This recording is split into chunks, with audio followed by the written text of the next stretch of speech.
తప్ప నేను ఇదే చేయాలనుకున్నా నేను గదే చేస్తా అంటే చేయడు. నేను చెప్తున్నా కదా. రైట్. ఇక దీంతో పాటుగా ఇదే కాంగ్రెస్ పార్టీలో మళ్ళొక అంశం, నామినేటెడ్ పార్టీ పదవుల భర్తీపై పీసీసీ ఫోకస్ చేసింది. ఇన్ఛార్జ్ మంత్రులకు అభ్యర్థుల లిస్ట్ తయారీ బాధ్యతలు అప్పచెప్పింది. ఇవాళ ఉమ్మడి జిల్లాల పార్టీ ముఖ్య నేతలతో సమావేశాలు. గాంధీ భవన్లో పీసీసీ చీఫ్ మహేష్ కుమార్తో మంత్రి తుమ్మల, ఎంపీ వేం నరేందర్ రెడ్డి భేటీ. 60% నామినేటెడ్ పోస్టులు పాత నాయకులకే ఇవ్వాలనే నిర్ణయం.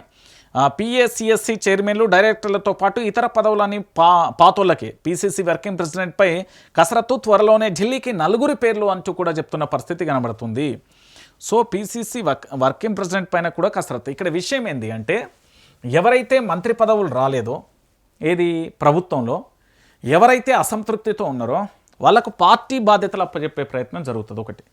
రెండో విషయం ఏంటంటే, ఇప్పటికే అసలు కాంగ్రెస్, వలసవాద కాంగ్రెస్ అనేది 2 వాదనలు ఉన్నాయి. సో ఈ పంచాయతీని రూపుమాపే ప్రయత్నంలో భాగంగా 60% వాళ్ళకి ఇస్తారు, 40% వీళ్ళకి ఇస్తారు. రెండోది అయిపోయింది.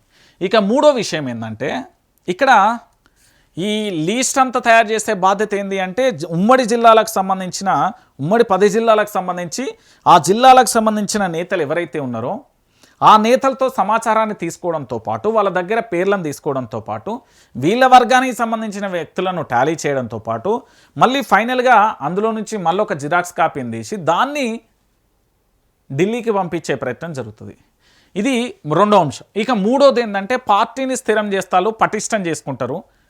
పార్టీని పటిష్టం చేసుకున్న తర్వాత పదవులు లేని వాళ్ళకి పదవులు వస్తాయి. దాంతో మంత్రి పదవుల పంచాయతీ జోలికి ఎవరు రారు, కేబినెట్ విస్తరణ అడిగారు. సో ఇది అందులో కలిసిపోతుంది. అదే ప్రయత్నంలో భాగంగా కాంగ్రెస్ ఫోకస్ పెట్టింది.